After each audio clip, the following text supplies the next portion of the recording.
his Atlas was available Atlas, and he chose not to pick it up. Yeah, Despite the fact that Omega already showed the Yi Sun-Shin. Yeah.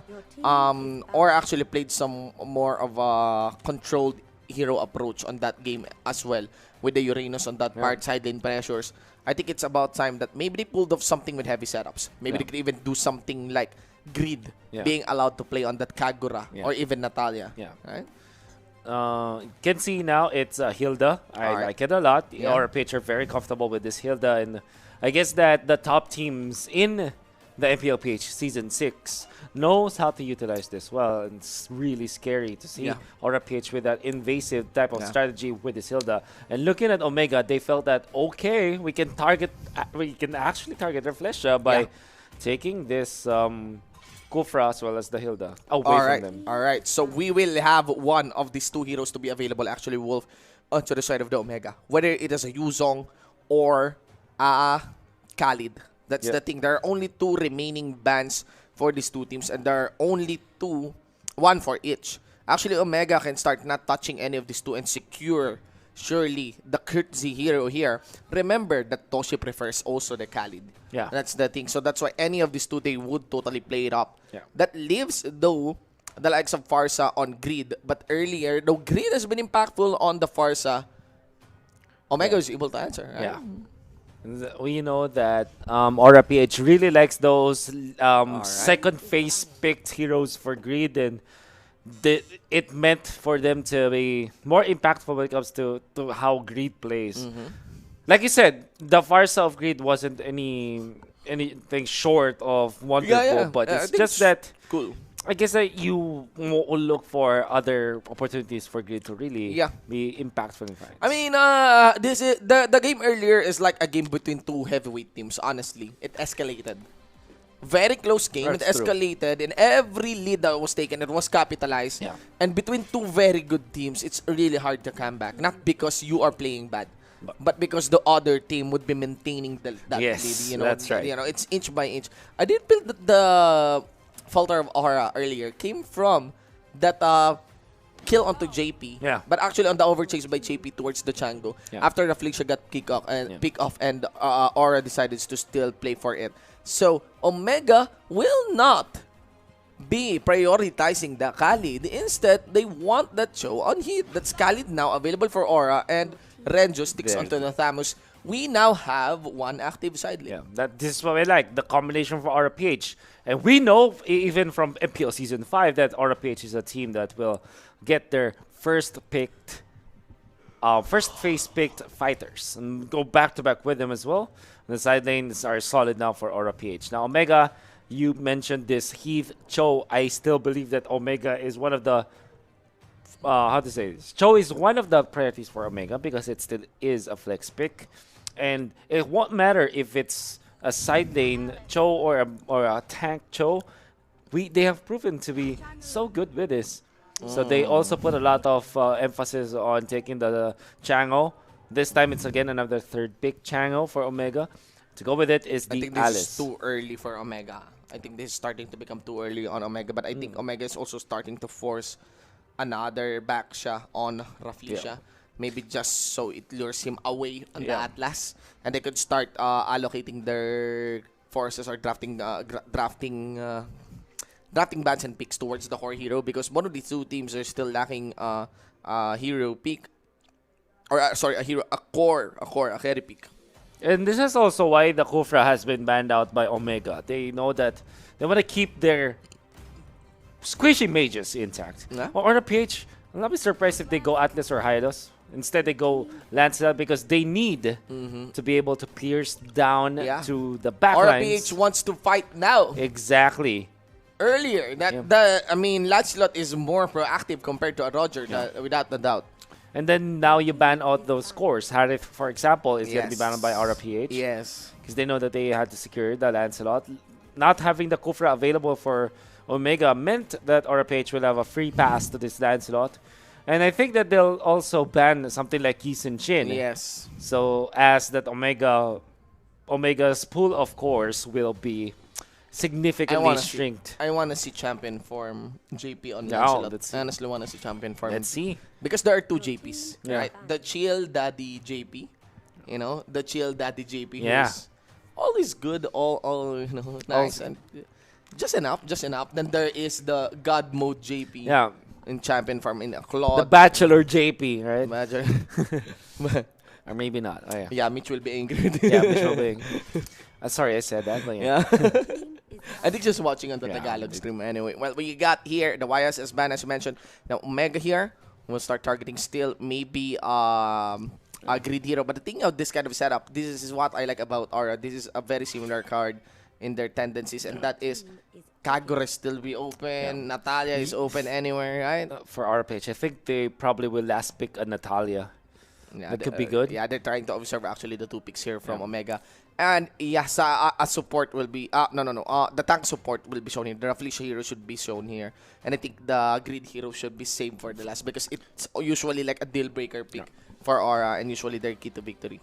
All things considered, I think RPH will still pick the Baksha. It makes a lot of sense. Yeah. But also they can go for something like Hylos or Lolita, but I'm still favoring something like Baksha for Aura PH.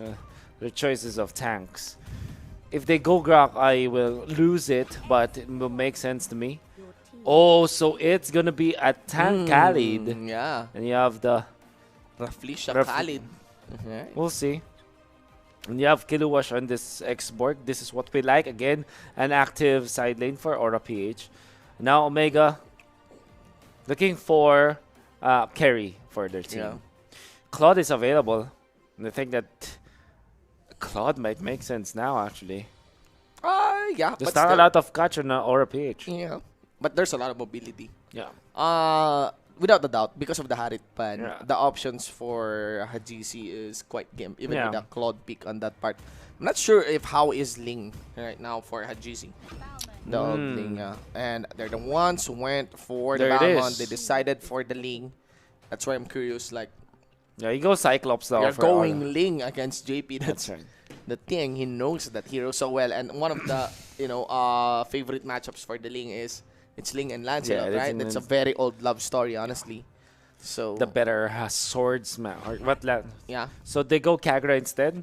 Because they need the magic damage for sure, and the control is going to be there. I can instantly delete the Chango. Just face checking, honestly. So earlier, there's a lack of playmaking potential for RPH today. I mean, this game, it's much stronger. The only problem we have with this is that they're facing a very nuki, burst-y kind of lineup from Omega, and they don't have the legitimate tank to supply. There's only two extremes, only two sides of the coin. Yeah. And that's what we're going to see. Omega, however, they have the defeat. I mean, was also part of MPL Season 5 and now MPL Season 6. We'll see how they will approach this, however, as Omega now on the lead, 1-0 against Aura PH. Let us see, ladies and gentlemen. We have here a very early security by Hajizi on his own buff. 3 members, 1-3-1 standard onto Aura. And there is, of course, the usual invasion coming in from Grid. They want to corner Grid, probably. Okay, they're safe. And looking at Grid, he just dealt the damage and he's out of there already. Yeah. But He knows there are 2. yeah. So I think he's not really overcommitting to it. He doesn't want to swap in even with any stun there. 1 hit landed on towards JP. There's a little kite back down from Hayes. But Little Wanderer up on him. There's a very aggressive stance coming in from Aura PH. So this is what they want. They want an early take. They were able to deny the purple against Omega. That's a big win quickly for Aura. Wow. I was surprised that they did. But I guess this is a sum of small parts that Aura PH did. Some harass, and the fact that they're level 2.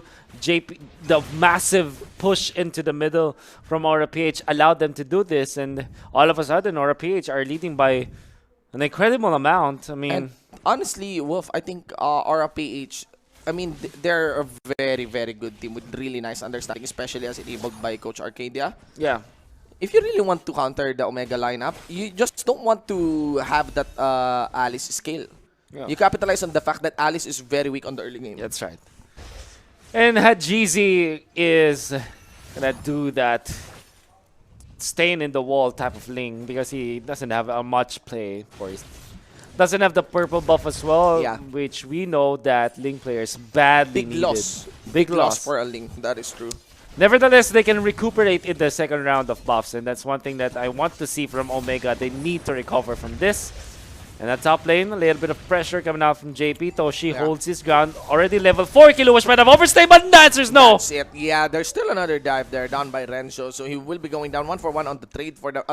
Actually, Kiluwash 1-for-1 on the trade, ladies and gentlemen. But a kill is given towards JP. Had it been that Hajizi has the energy, maybe he may be able to respond up top, right? Yeah. So that's the manifestation of losing your own purple. That's right. And now they're starting to really punish Toshi. I think they're really eyeing Toshi here. Yeah. And top lane, Reflection will be able to defend for a little bit. So here in we go with the second round of buffs. Toshi pops the ultimate as well as the stun, but JP is unthwarted. And, probably will just get this orange buff for himself, and indeed he will. Where is the Ling? Hajizi is just level 4 compared to JP's level 6, and if my math is almost always right, and this is looking bad at Hajizi! Oh no, Hajizi, ladies and gentlemen, gonna be going down, flickered out towards the Cyclone Eye. All that is needed for Felicia. Backing, of course, to his teammates. As they regroup, they take the turtle. Oh man. Man, this is very far. Very big adjustment on Aura PH. That's right. Here's the thing about champion teams, honestly. For top tier teams, give them a loss, they come back stronger, honestly. Yeah. Especially when you give them a loss. It's like they have that. This is a champion's habit, right? Yeah. The way they do it is, even in sports, Very simple, right? Even in sports, it happens because Yeah. They're not, they're not yes, there is momentum for them. yeah. But at the very core, with their discipline and their systems, they're not really dependent on that. They don't care what the fans are saying. Yeah. They don't care, No. whatever is the impression on the game, whatever is the lesson of the game, they will pick it up. That's the point there. And that's also is true with the teams that are very calculating. And Yeah. sometimes they just, in boxing, you just punch because you just throw a jab because you only want to measure your opponents. Yeah. And Aura PH is, we have weighed Omega. We have measured Omega. Yes. And all of a sudden, we're leading. We know their nuances. We know Yeah. now what they want to do. Yeah.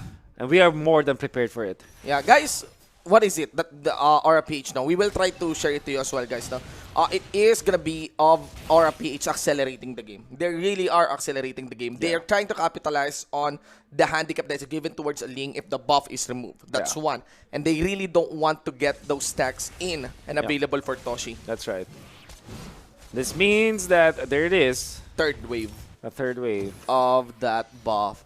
All denied still onto Omega. You can actually see how Aura is emphasizing on the buff take always against Omega. Although they're not denying the purple buff. Oh, there's going to be the kick towards hit. He burned it very quickly. Renzo burns through. Phantom Execution is wrong on JP. This might be a slip up that Omega can capitalize on. But look at Kiluwash. And they always make sure. Oh, Hajizi now. It's all about... That is so bad. I don't think so. This is all about recovery now for Hajizi. He's doing his best to mitigate. We know that this looks bad, but Yeah. honestly, this is what's given to him. He cannot show in any other part of the map because our page is well armed right now, 5 minutes into the game, to continuously make it a terrible game for the Ling. But that is an admittance of, being behind. Of being affected, clearly, on Hajizi. Showing himself to cut the minions like that, his level, the gap there is very far. Look at JP, champion form again, level 10, very quickly. He did miss his Phantom Execution though. Yeah. On the mid. Sometimes. Sometimes it's okay, but yeah, championship form JP, that's what we like. And now Hajizi is going to be able to push the... It's good. It's good. Now, Shinbo, you were talking about this split pushing Ling. Yeah. That's a common... It's a common move and tactic for late game Ling because you know that they can finish the game. But not for 6 minutes. Not for a 6 minutes thing. And I wonder when was the last time he laid his eyes on a buff. On a target, on a buff. I think we are onto already to the third word. That's already denied. Rafflesia Serp no, man. in. I actually feel, Khalid's support, Khalid Tang on Rafflesia, fits really well on Rafflesia, honestly. On his play style. Yeah. I think so. You see how they trap the Tiger. Yeah. There's some flashbacks of a samurai tale about trapping a tiger, and that's what we saw with the aura. Yeah, that is a nice kick there by Hit. What a nice Phantom kick. Execution. Went for the puncture. No Phantom Execution yet. There is going to be the finisher, and that's the ultimate on to JP. Meg kill already, even receiving the Way of the Dragon, because there's really no follow-up available for the side of Omega. Yeah. Going back on the topic of Rafflesia, Khalid works much like the Kufra, in terms of pathing. So maybe this fits the playstyle of Rafflesia. I mean, I have my doubts when we saw it on Chakno. Yeah. But on Rafflesia, I think... Yeah, this is totally different because of the fact that he's playing with his team and he knows what his job is. Yeah. Apply vision, just harass the opponents in the early stages of the game, and in the end, just initiate, because you don't really want... It's not up to you on how to control the opponents. It's going to be up to the Kagura, for example. But the fact that you're being a problem to Omega constantly, being that even Hit is forced to use the ultimate on you, that's how you know that the Khalid player is successful. Look at that, the setup by Rafflesia. Maybe they get a kill under turret onto Ling. Phantom Execution. Yeah. You can actually get to the Phantom Execution JP unstoppable. though. Yeah, there is the dive. Already unstoppable. And they traded the carry for the support. That is a win there by Omega. It's especially when they stop the push of Aura. I don't like that at all from MLBB. Yeah. I wonder why they did it. And sometimes you make mistakes if you're so far ahead because you overestimate how strong you are. Yeah, and that is an outer turret. I think that's too early for a dive. Hayes, by the way, played that like a boss. Yeah. He already popped the Meteor Storm onto the minions, and the effectiveness was doubled because it also hit JP. Nevertheless, that's Endless Battle and Heptasis on the Lancelot. Honestly, so strong right now for the Lancelot. It's a lot of damage. That's a lot of damage indeed. All you need is to add a little Blade of Despair maybe. Yeah. For that, but the Heptasis and the Azure Blade, Endless Battle, or even just an Heptasis and Raptor Machete is already big for that Lancelot. 3-7 for a running game. 4,000, oh no, sorry, 6,000 on the gold lead here of the champion team, that is MPL-PH. Indeed, they have downloaded the info and the key strands here of Omega, and was set and successfully countered it by this game number 2. JP this time opened up with a Phantom Execution, gets greeted quickly by Toshi. Renzo onto the side. That is the 6-man for you, ladies and gentlemen. Without a doubt, clearly a main lineup still for MPL-PH. Finally, though, the Ling gets his purple buff. Wow. Toshi trapped once again. Can Reggie survive? Well, he gets the immortality in there. But top lane, Kiliwash is already working on the lane push. So MPL-PH right now, it's still just 9 minutes. But they're already saying we should be splitting the map now. Nice ultimate from Cortesia. I like that a lot. He gets the orange buff for his team. But Kiliwash is so tanky now. 4v1, let's see here. Rafflesia backing up. Backing up. Or is he? He's not backing up. Yeah, What? He will commit it. The Raging Sandstorm, ladies and gentlemen. Kiliwash sometimes is this kind of very aggressive plays, honestly. That was from the mid and up top. And that will not accomplish anything, unfortunately. Honestly. Well, that is the first bad play I've seen in this game. That was on Kiliwash, especially when they can start setting up for the Lord. Why go for V1? Yeah. I mean, your only backup is Rafflesia. No, you already said that he's backing up, but he's not. He was a raging bull. There it is. Yeah. Not gonna stop. Maybe the only thing that it achieved is that it paved the way for a little bit of a jungle take for MLBB, but apart from that, there's nothing. You have to take note, Omega. You don't have the best late game lineup, but look at this. Had Jeezy. Are they setting up the Death Brush? Remember what this can be swinged, honestly. Yeah, that's right. You know why? I agree. You know why? Toshi still. Yeah. This might be the same case as Benicuti's Alice. This can still be swinged if Aura is not careful with this. Unless they continue this catch, maybe punish Girl Z. Rafflesia has an ultimate up, but not gonna be willing to burn it towards Kurtzy. They want to deny the buff here. Against a GC, there is going to be the Meteor Shower, ladies and gentlemen. Hit focuses on by the members of MPL-PH, and Renzo pops his own last insanity tags to Kurtzy and Toshi. Toshi forced to use his own ultimate that gives the signal for Aura to take this Lord. And here's the thing. I completely agree with you that it can be swung in the favor of Omega because the Ling, the Alice, Yeah. they're very hard to catch. Yes. And there's not a catch on Aura PH that Yes. could be good in the late game. Yes. And Omega can stall. Omega can stall. They have a lot of Meteor kits. Shower honestly. is Meteor there. Shower is there.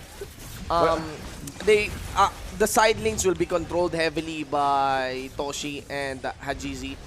More so by the late game, it will be of Hajizi just alone. Then Toshi will try to deal with will try to stall the 4v5 against Aura PH. So guys, here's a very big wager again for Omega. Even with that 8k gold lead, Aura is working on a clock, I would dare say. I'm not saying though that Omega will easily win. I'm just saying that they can scale to make things even. And when things are even, it's actually 50-50 now. I'm not so sure though if Aura will still win or if Omega will still win. Remember though that Hajizi Ling on the late game kind of plateaus. Right? Nevertheless, this is a big power spike for Aura PH. Now they are in a position where they are incredibly strong. When they go head on 5v5, it is a collision for Aura Omega. You'll definitely say that Aura is gonna be winning it. But Omega, they have this choice of splitting the map once again. And let's see how they're masterful with it. Because again, this is still Aura PH, Shinbu. What Aura PH is doing right now is making sure that at least this Lord will bump onto the top lane inhibitor chariot. And there you go. Felicia charges in advance. They want to make sure. They want to finish this. They want to make sure that there is at least one door hole into the base here of Omega. Hit is already gone. The next one might be of Courtesy. But at least the wave clear was done against the Lord. Toshi does his best. Disrupts the backline here. Grid is also clipped and was lashed through by the Ling. GC falls back. Gets stacked still by the Thorn Rose. And still Toshi is still alive, I think. No. Toshi's already gone, and there's gonna be Courtesy also Courtesy was able to get a kill towards Kiluwash at least, so I think that's it. It stops the push of Aura, only able to tag one inhibitor chariot against Omega. Courtesy, he got the ultimate at the right amount of time. Imagine if he didn't kill Kiluwash. Kiluwash will just lifesteal out, and Aura PH might have fought once again, but a very nice stop from Courtesy. Nevertheless, Aura PH still gets their mission accomplished top lane. Only kind of look stressed, even though they have the better control for this running game. They need to be really careful. They need to be really careful if they want to push this towards a game number 3. 100 second on the Lord timer. So close. It's 6 and 11 when it comes to the scoreline. But the intensity of the match, it's still there. Just because of the fact that these are top teams and the win conditions are slowly changing. That's the Meteor now picked up by JP, Rose Gold. And top lane Hajizi is there, but Kiluwash is going to answer this push and all is well. Again, not much catch on the side of Aura PH. That's why it's going to be difficult for them to fight or pick off the members of Omega. So you can see in this replay that we have, Courtesy will all of a sudden gets his ultimate off cooldown and then pops it against the Thams. That's really, really value play coming out from Courtesy. And there is a little bit of a push here done by RPH, but this is really Lord setup. Everything is Lord setup. Right now, guys, if you are watching, you are watching this, right? You'd want to look at the mispositions, not this Hajizi. Hajizi is safe. You'd want to look at the mispositions, possible mispositions by maybe by the fighters, maybe by Heath, that's one, maybe by Kiluwash, maybe by Grid. Because Hajizi would be unkillable. His mindset right now is to get vision, hover around this Lord, control the side lane, and just be a consistent threat. This can something new will only pop out if any of these squishy side laners will be caught, or even including the Kagura. Let's see here. 5 seconds on the Lord. I think Aura PH cannot take the Lord if they don't spot where Hajizi is. By the way, what a nice secure from Hazen. They're using the Meteor Shower to take the purple buff. And it's not like Aura PH are concerned about this because they will just secure another purple buff for JP in there. Which, again, this makes... you can see how careful RPH is, right? Yeah. It's totally understandable. I would not force my way in if I was RPH as well. This kind of composition. Kiluwash, everybody needs to take note of the positioning of Omega now because Aura PH, this is not a free Lord at all. Or are they just baiting this? That's the question. Now, Kagura might be in trouble. That's Greed. Grid in 75% health. What? There is the kill on No target. way! That's it. We didn't see it on camera. There is also the security. A full jump onto hit against JP. And that's without immortality, ladies and gentlemen. So who is going to be the deal breaker here? Toshi down for the backline. That's going to be Kluwa's. Grid is done as well. 1-for-1 on the trade. 2-for-2 overall. And I think that's it, ladies and gentlemen. We got a reset in the mid. Oh my. If JP survived that, that would be the best for RWPH. That should be the game. I'm actually surprised how Hajizi was there. And again, Hayes showing everybody in the world why the Chango support works. And this is how two godly teams fight, ladies and gentlemen. Again, we did mention that it is obvious. You saw throughout the game that RWPH has taken good control. But it is no surprise they played according to their win conditions. Yeah. But a bit short. Yeah. On really closing out the game in a very dominating fashion. Yeah. I cannot blame them. I cannot blame them. The game dragged on towards the late game. We are currently in the 17 minutes. Right now, the Alice will start to become a very consistent disruptor because it has very short cooldowns, That's has right. good mobility. That's the strength of the Alice. It's actually on her scaling, on her bonus kits, Man, stats that she gets. 18 minutes in, Toshi's impact in teamfights is already being felt. Yeah. The fact that RPH are frantically trying to chase him and trying to take him down, but the Chango. This is not good. Oh, what? They I need to be wonder. careful. There is no wave clear onto the side here of Omega. That might be it. Things are heated up. Hajizi is forced to use his own ultimate. Down for the bottom lane. There's an artillery minion. They could continue to go for the push here. They're forcing towards Toshi. Ladies and gentlemen, it's going to be Green securing the final kill. And there you go. They want to juggle it. Raflisha taking the turret aggro. And that's how you do it. Maybe they will maintain this one artillery minion in the bot. There is going to be Courtesy. He wants to clear it. But another minion wave might remove the backdoor protection here. And Courtesy pays it with his life. That's gonna be hit. He's gonna be the next ticket here to survive for the side of Omega. And a minion wave comes in on the top side. Ladies and gentlemen, that is Aura. They want to do this methodically. Maybe not go for the base, just go for the mid lane inhib. And of course, Hit does what it can to at least keep it, but it's not enough. We have a game 3. Aura pushes this to a game. Aura pushes this.